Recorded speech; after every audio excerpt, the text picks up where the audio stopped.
गुजरात के वडोदरा में फिर से सक्रिय हो रही बिच्छू गैंग के सदस्यों का जुलूस निकालकर पुलिस ने असामाजिक तत्वों को कड़ा संदेश दिया। गुजरात के वडोदरा में कुख्यात बिच्छू गैंग के शागिर्द फिर से सक्रिय हो गए हैं। इस मामले 25 लाख रुपए मांगने वाले बिच्छू गैंग के कुख्यात तनवीर हुसैन उर्फ तन्नू शब्बीर मलिक समेत अन्य शख्स ने एक महिला की बेटी पर गैंग रेप की धमकी दी थी। इस मामले अटलादरा पुलिस ने मामला दर्ज भी किया था। जेल में से छूटकर बिच्छू गैंग के कुछ लोगों ने सीधे पूर्वी बेन के घर पर पहुंचकर धमकी दी थी। इस मामले अटलादरा पुलिस ने तन्नू मलिक, इलियास अजमेरी, समीर खान पठान का जुलूस निकालकर इस तरह से लोगों को डराने वाले असामाजिक तत्वों को कड़ा संदेश दिया है। वडोदरा शहरना पब्लिक में डर ओछो थाय के भाई लुखा माणसोने प्रत्ये पोलीस खूब ज कड़क छे। आखा गुजरात राज्यनी अंदर कोई पण टपोरीओ माथुं ऊंचुं न करे अने समाजमां सारी रीते लोको रही शके एना माटे खास फरियादीने संतोष तो बरोबर छे, परंतु बीजा लोकोने पण एक प्रेरणारूप थाय के भाई आवा लुखा लोको कोई फरीवार आवुं गुनो न करे एना माटे खास आजे वरघोड़ो काढवामां आव्यो छे अने खूब ज बीजी फेरो आवी भूल न थाय અને બીજા પણ અસામાજિક તત્વો કોઈ માથું ઊંચું ન કરે એના માટે ખાસ ઉદાહરણ રૂપ આપવામાં આવેલું છે आज वडोदरा शहर पुलिस वती। छत्तीसगढ़ के गोरेला पेंड्रा मरवाही के ग्राम बांधी में कस्टम मिलिंग के संचालन के दौरान उड़ रही धूल से लोग परेशान हैं। छत्तीसगढ़ के गोरेला पेंड्रा मरवाही तहसील क्षेत्र अंतर्गत आने वाले ग्राम बंधी में दक्ष राइस मिल है, जहां मिल के संचालन के दौरान उड़ रही धूल से लोगों को परेशानी हो रही है। ये डस्ट सीधी लोगों के घर में भर जाती है और लोगों को सांस लेने में परेशानी भी होती है। इस मामले की शिकायत राकेश गौतम ने कलेक्टर को भी की है, लेकिन मामले पर कोई ठोस कार्यवाही नहीं किए जाने से यहाँ के लोग परेशान है। जो डस्ट उड़ रही है, शासन द्वारा कस्टम मिलिंग कराया जा रहा है, इससे डस्ट उड़ रही है, इसमें सांस की बीमारी हो रही है और सांस से हम पीड़ित हैं, जिसे शासन में गुहार लगाए हैं, शिकायत किए हैं। उसकी आज दिनांक तक कोई कार्यवाही नहीं की गई है। माननीय कलेक्टर महोदय जी के यहाँ शिकायत किया गया है, आज दिनांक तक कोई कार्यवाही नहीं हुई है। इसे उड़ने वाले जो डस्ट हैं, प्रदूषण आए दिन घर में, पानी में, खाने में, और यही सब प्रदूषण से पीछे जमीन है वो भी बंजर हो रही है, जिससे आए दिन हम टेबलेट खा के जी रहे हैं। डस्ट पूरा छत में भरा है, कपड़ा से एलर्जी है, कपड़े में पूरा डस्ट भर जाता है। तो अभी तक कोई जवाब नहीं आया, अभी तक कोई कार्रवाई नहीं हो पाई। इससे हम लोग शासन से चाहते हैं कि हमारी परेशानी को ध्यान दिया जाए। हम लोग, हमारा पूरा परिवार इससे डस्ट से परेशान है, सबको स्वास्थ्य की परेशानी है, अस्थमा से परेशान है हम लोग। तो सरकार से यही चाहते हैं कि हमारी परेशानी को दूर किया जाए। और आइए अब नजर डालते हैं वडोदरा की कुछ खबरों पर। गुजरात के वडोदरा में विश्व हिंदू परिषद द्वारा गीता जयंती के केंद्रीय कार्यालय में भागरूप शौर्य पथ संचालन का कार्यक्रम आयोजित किया गया। सलाटवाड़ा की एमसी हाई स्कूल में शौर्य पथ संचालन का प्रस्थान कराया गया, जिसमें विश्व हिंदू परिषद के 500 युवा शामिल हुए। इस मौके पर अध्यक्ष संजय मेहता, धर्मगुरु पंकज गोस्वामी इत्यादि उपस्थित रहे।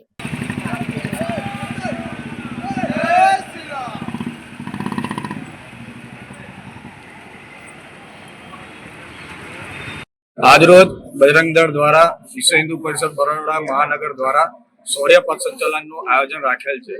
શૌર્ય પથ સંચાલન એટલે જે એક કાળસીઓ આપણા દેશનો કલંક રૂપી ડાબજો હતો, જે વર્ષો પછી હિન્દુના હજારો સંઘર્ષ પછી જે એક શૌર્ય દર્શાવી અને એને તોડી પાડ્યો, એ દિવસથી આ દિવસને શૌર્ય દિન તરીકે મનાવવામાં આવે છે।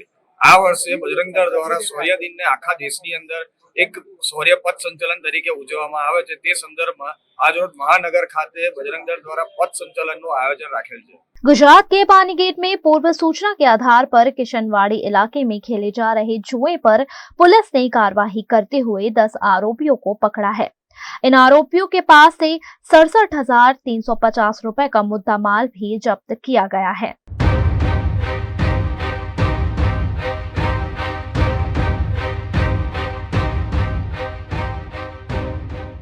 गुजरात के वडोदरा में फूड डिलीवरी करने वाले डिलीवरी बॉय का पतंग की डोर से गला कट जाने की घटना सामने आई है। जिसमें 27 वर्षीय हरिनाथ राठवा की मौत हो गई है। सोमा तालाब 4 रास्ता इलाके में डिलीवरी बॉय जब फूड डिलीवरी करने जा रहा था, उस वक्त गले के हिस्से में पतंग की डोर फंस जाने से गंभीर चोट पहुंची। घायल हरिनाथ को एसएसजी अस्पताल पहुंचाया गया, लेकिन उन्हें बचाया नहीं जा सका। रागों की ताल और लय के साथ तबले पर कभी थिरकती, कभी तैरती और कभी उड़ती हुई जाकिर हुसैन की उंगलियां संगीत का एक जादू सा पैदा करती थी, जो अब तबले पर नहीं थिरकेंगी, लेकिन उनका संगीत और उनके ताल हमेशा के लिए अमर हो गए हैं।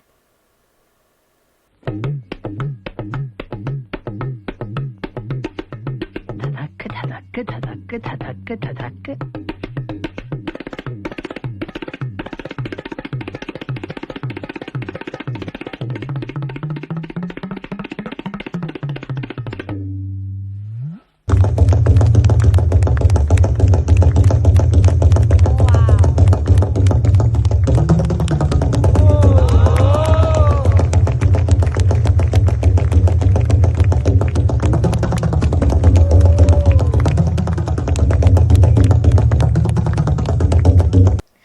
विश्वविख्यात तबला वादक और पद्म विभूषण उस्ताद जाकिर हुसैन का निधन हो गया है।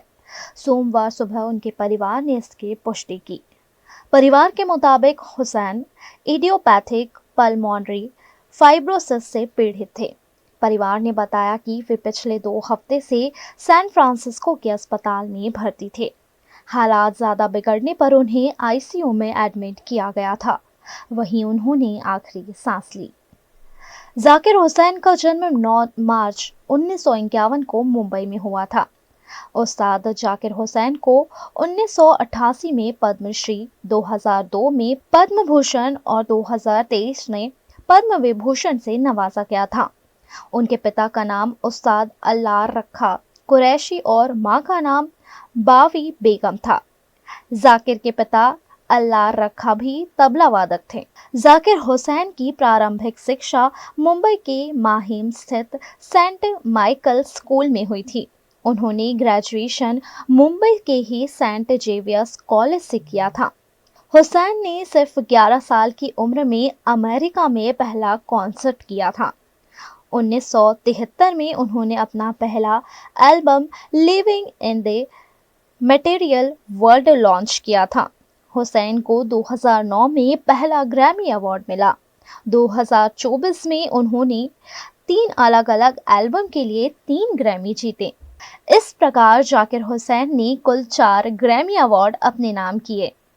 पद्म विभूषण उस्ताद जाकिर हुसैन के निधन पर वडोदरा की एमएस यूनिवर्सिटी की परफॉर्मिंग आर्ट्स फैकल्टी में उन्हें श्रद्धांजलि अर्पित की गई, जिसमें फैकल्टी के छात्रों और पूर्व छात्रों की उपस्थिति रही। फैकल्टी ऑफ परफॉर्मिंग आर्ट्स के डीन प्रोफेसर गौरांग भावसर की अगुवाई में यह कार्यक्रम आयोजित किया गया। तबला वादन की दुनिया में मशहूर उस्ताद जाकिर हुसैन का दुखद निधन हुआ है और उनके निधन ने संगीत जगत को शोक में डाल दिया है। वो पद्म विभूषण और ग्रैमी अवार्ड विनर रह चुके हैं और उनके जो संगीत प्रेम है वो दुनिया में बहुत मशहूर है। पर ऐसा कहा जाता है कि जब एक कलाकार इस दुनिया से जाता है तो वो कला के जरिए हमेशा जिंदा रहता है। इसी सोच के साथ में वडोदरा की फैकल्टी ऑफ परफॉर्मिंग आर्ट्स के डिपार्टमेंट ऑफ तबला द्वारा श्रद्धांजलि के रूप में तालांजलि कार्यक्रम का आयोजन किया गया।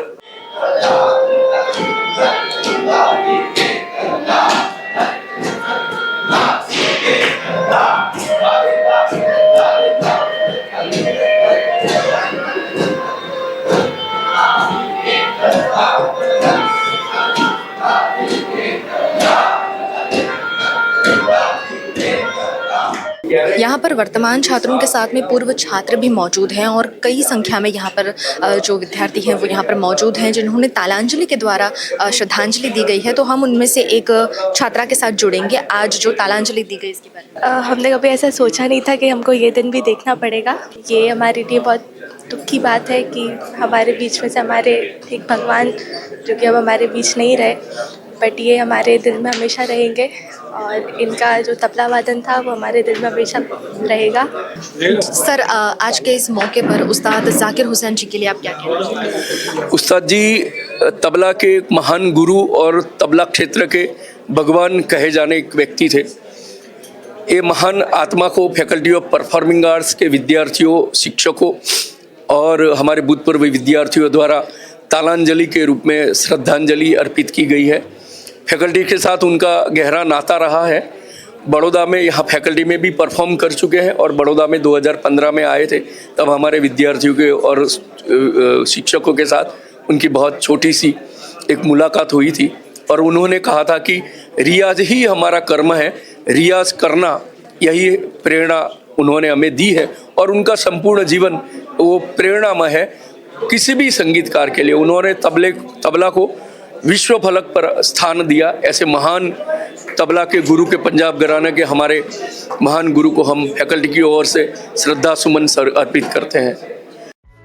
Himanshu Sales Corporation, your trusted destination for top quality consumer electronics since 1994. TV showroom से शुरुआत करने के बाद अब गुजरात के अलग अलग शहरों में हिमांशु सेल्स के electronic super stores, TV, washing machine, fridge, water purifier, vacuum cleaner, water cooler, mixer, OTG और वाटर हीटर, डिफरेंट और अपडेटेड टेक्नोलॉजी के इलेक्ट्रॉनिक अप्लायंसेस हिमांशु सेल्स में अवेलेबल। इस दिवाली अपने घर को नए इलेक्ट्रॉनिक अप्लायंसेस से सजाने विजिट करें Himanshu sales corporation. Himanshu sales corporation, G2 silver plaza, old Padra road, Vadodara, Gujarat.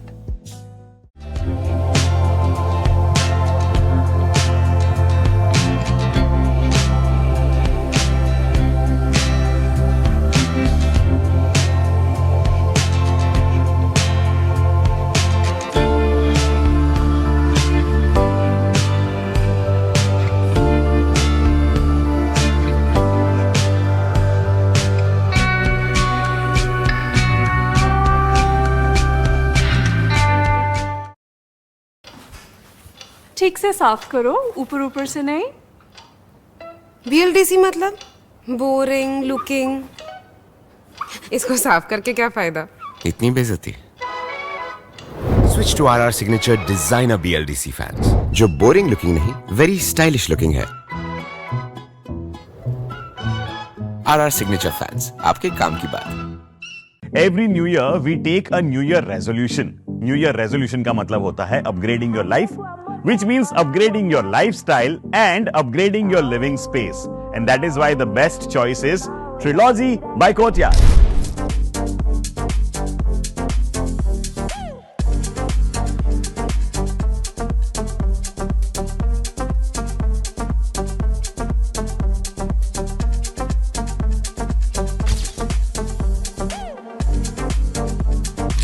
Trilogy by Courtyard. Finest architecture, world-class amenities, and a great space to live. Come check it out.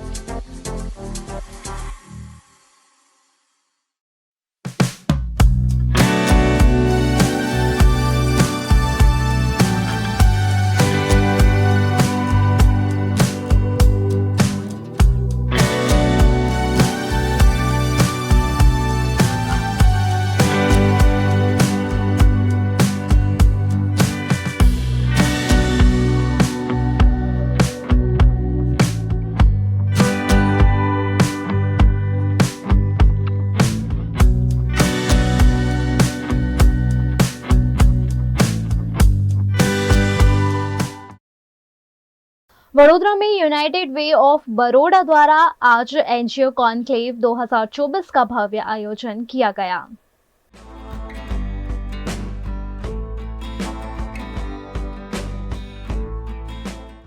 United way of Baroda जो हमेशा ही सामाजिक कार्यों में आगे रहता है, इसी के चलते यूनाइटेड वे ऑफ बड़ौदा ने एक कदम उठाया है जिससे सामाजिक कार्यों में और भी ज्यादा मदद साबित हो सकती है। आज एनजीओ कॉन्क्लेव 2024 का आयोजन किया गया, जिसमें गुजरात की विभिन्न एनजीओज और प्रतिनिधि यहाँ पर शामिल हुए हैं, जिन्होंने एनजीओ से जुड़े जो विशेष पॉइंट्स होते हैं, जो विशेष विषय होते हैं, उसके बारे में चर्चाएं की और साथ ही साथ उन्हें कई मार्गदर्शन भी दिए गए। इस आयोजन में गुजरात के 50 से अधिक एनजीओ और 100 से अधिक प्रतिनिधियों ने हिस्सा लिया।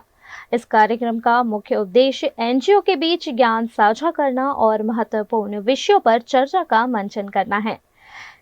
कार्यक्रम के दौरान आयकर अनुपालन, विदेशी योगदान विनियमन अधिनियम और कॉर्पोरेट सोशल रिस्पॉन्सिबिलिटी (CSR) में हुए हालिया बदलावों पर चर्चा की गई। साथ ही गुजरात में लागू ट्रस्टी एक्ट (BPT) एक्ट के तहत अनुपालन जैसे अहम मुद्दों को भी विस्तार से समझाया गया। इस सत्र का मार्गदर्शन जाने मानी कानूनी विशेषज्ञ और सेंटर फॉर एडवांसमेंट ऑफ फिलॉन्थ्रोपी के CEO नौसिर दादरावाला ने किया। उन्होंने उपस्थित प्रतिनिधियों को महत्वपूर्ण कानूनी जानकारी दी और एनजीओ के सुचारू संचालन के लिए उपयोगी सुझाव साझा किए। कार्यक्रम में शामिल प्रतिनिधियों ने इस पहल की सराहना की और इसे एनजीओ समुदाय के लिए एक प्रेरणादायक मंच बताया। तो जो मेन स्पीकर यहाँ के हैं वो हमारे साथ में यहाँ पर मौजूद हैं और उनसे जानते हैं कि आज इस कॉन्क्लेव में उन्होंने जो जितने विभिन्न यहाँ पर एनजीओज मौजूद हैं उनको क्या मार्गदर्शन दिए हैं। एसेंशियली ये जो कॉन्क्लेव यहाँ यूनाइटेड वे ने अरेंज किया है, ये तकरीबन 5 साल के बाद किया है।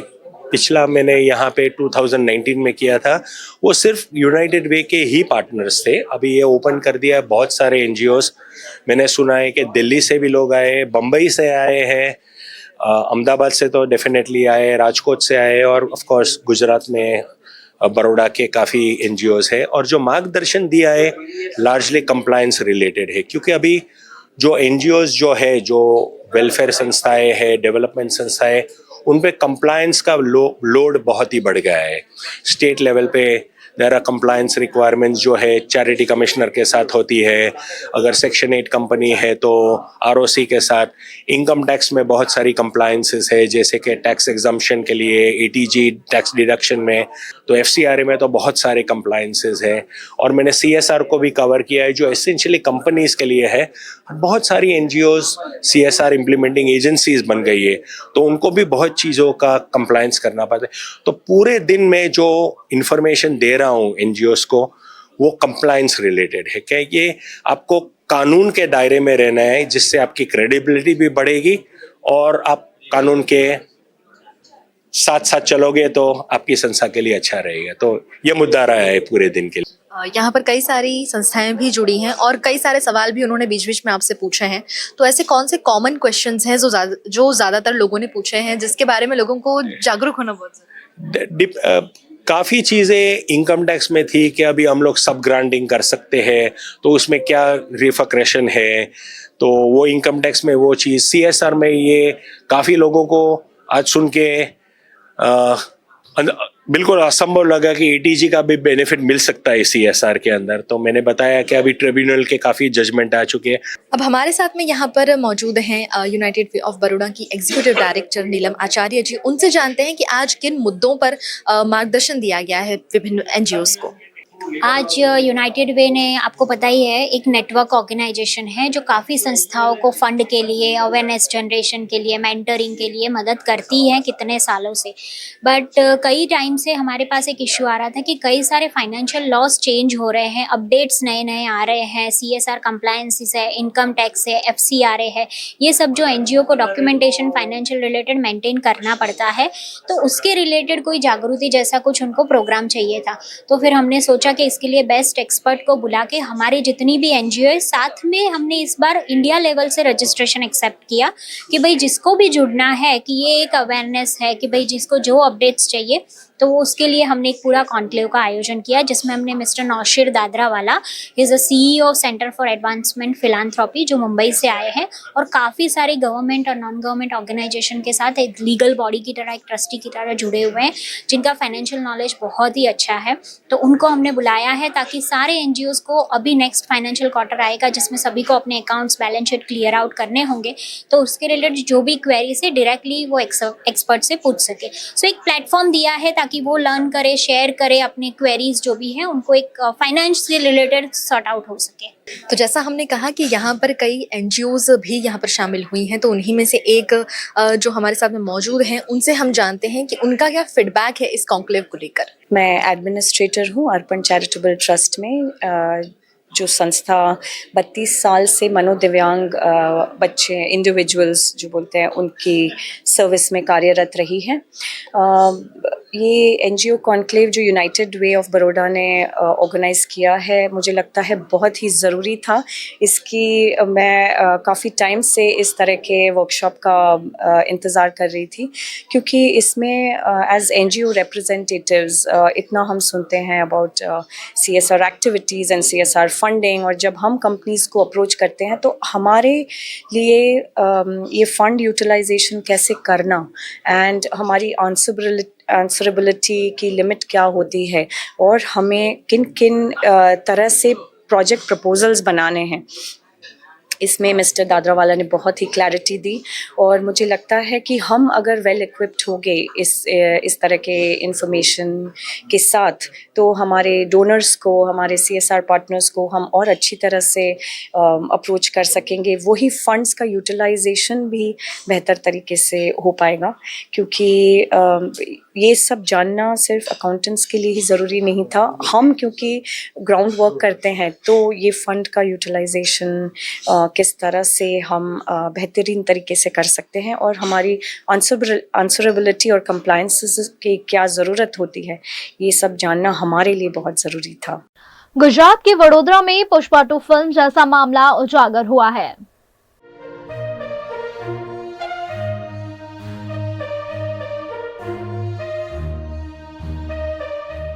हमारी ज़िंदगी में हम फिल्मों से काफ़ी प्रभावित होते हैं। कई फिल्में ऐसी होती है जिसका एक अंश हमारी रियल लाइफ पर भी पड़ता ही पड़ता है। आजकल पुष्पा 2 ब्लॉकबस्टर मूवी जो काफ़ी ज़्यादा सुर्खियों में है, काफ़ी ज़्यादा इस फिल्म को सराहा जा रहा है, लेकिन इस फिल्म की जो स्क्रिप्ट है, फिल्म की जो कहानी है, उससे आप में से कई लोग वाकिफ़ होंगे, जो तस्करी के ऊपर है। और ऐसे ही मामले कई शहरों में उजागर हुए हैं। ऐसा ही एक मामला वडोदरा शहर में भी उजागर हुआ है। वडोदरा के सरदार बाग में चंदन का पेड़ काटने का मामला उजागर हुआ है, और वो इस तरह से काटा गया है कि आप समझ ही नहीं पाएंगे कि कैसे आखिर जो चोरों ने उसे काटा है और कैसे उसे ले जाया गया है। आपको मैं एक झलक यहाँ पर दिखा देती हूँ। मेरे ही पीछे यहाँ पर आप आइए तो आपको मैं दिखाऊँ कि ये इस जगह पर वो चंदन का पेड़ था जो काट दिया गया है। सरदार बाग में ये पेड़ है, और इसके आसपास आप देखिए इस तरह से पूरा उसे प्रोटेक्ट करने के लिए रखा गया है, लेकिन फिर भी यहाँ से वो काट दिया गया है, जो बिल्कुल समझ में ना आए कि किस तरह से आखिर ये इस मामले को अंजाम दिया गया होगा। आप में से कई लोग जानते ही हैं कि चंदन की लकड़ी, उसका काफ़ी ज़्यादा जो मायना है, वो आर्थिक रूप से भी काफ़ी ज़्यादा उसका मायना है और काफ़ी ज़्यादा डिमांड भी उसकी होती है, जिसके चलते काफ़ी तस्करियों के मामले हमारे सामने आते ही रहते हैं। और इस तरह का मामला जब हम देखते हैं तो कई सारे सवाल हमारे जहन में खड़े हो जाते हैं कि जब इस तरह से इन पेड़ों को संरक्षित करके रखा गया है, सुरक्षित रूप से रखा गया है, फिर भी इस तरह का अंजाम आखिर चोर कैसे दे देते हैं।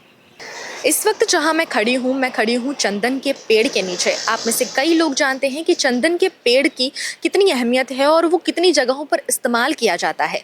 और ये वडोदरा का पहला ऐसा मामला नहीं है जहां पर चंदन की लकड़ी की जो चोरी का मामला सामने आया हो, बल्कि कई बार ऐसे मामले उजागर हो चुके हैं। जैसे कमाटी बाग में भी आए दिन कई बार ऐसे किस्से सामने आते रहते हैं। इसके साथ साथ MSU में से भी कई बार ऐसे किस्से सामने आए हैं, लेकिन फिर भी कोई एक्शन नहीं लिया जा रहा है। अब इसके साथ साथ यहाँ पर जो चंदन का पेड़ है वो भी मैं आपको दिखा देती हूँ, और मैं आपको बता देती हूँ कि चंदन के पेड़ की चोरी कितनी सफाई से लोग कर लेते हैं। यहाँ पर हमारे सामने आप देख पा रहे होंगे चंदन का पेड़, ये जो पूरा हिस्सा है, यानी जिसे हम रूट्स कहते हैं, ये पूरा हिस्सा चंदन के पेड़ का काम आता है। इसी की तस्करी ज़्यादा की जाती है, क्योंकि इसी से जो पैसे वो कमा पाते हैं लोग, और ऊपर का जो पूरा हिस्सा होता है उससे कोई फ़ायदा उतना नहीं होता है, उस तरह से नहीं बिका जाता है। लेकिन ये जो पूरा रूट्स है, ये सबसे ज़्यादा काट दिया जाता है और यही गायब हो जाता है। और ऐसा ही एक मामला फिर से आज सरदार बाग में उजागर हुआ है। मध्य प्रदेश के मंदसौर के शामगढ़ में खाद नहीं मिलने से नाराज किसानों ने चक्का जाम कर विरोध प्रदर्शन किया। मंदसौर जिले के शामगढ़ में खाद नहीं मिलने से नाराज किसानों ने मेलखेड़ा शामगढ़ रोड पर चक्का जाम कर दिया। किसानों के प्रदर्शन की वजह से यहां वाहनों की लंबी कतारें लग गई, जिसकी सूचना पाने पर पुलिस और प्रशासनिक अधिकारी मौके पर पहुंचे और किसानों को समझाने की कोशिश की। इन किसानों ने आरोप लगाए कि पिछले 7 दिनों से सरकारी वेयर हाउस पर खाद नहीं मिल रही है। 8 दिन हो गया, अभी तक खाद नहीं मिला। अभी मैं आया आटू कॉपी कराने के लिए, 2-3 आदमी कट्टा लेके गया बाजार से, तो वो कट्टा लेके गया, कहाँ से आया वो आया से, और यहाँ पर आया तो यहाँ पर खाद भी नहीं मिला। ये बोलेंगे खाद मिल रहा है बाजार में, तो फिर बाजार में खुला करोगे। यहाँ 270 में मिल रहा है तो वहाँ 300 में दो बाजार में खुला, तो इतनी भीड़ भी नहीं होती। अधिकारी सब बराबर चलते हैं। खाद की भर्ती कराना जिला विपणन अधिकारी का वो कर्तव्य है और उनके दायित्व का उनका ही अधिकार है।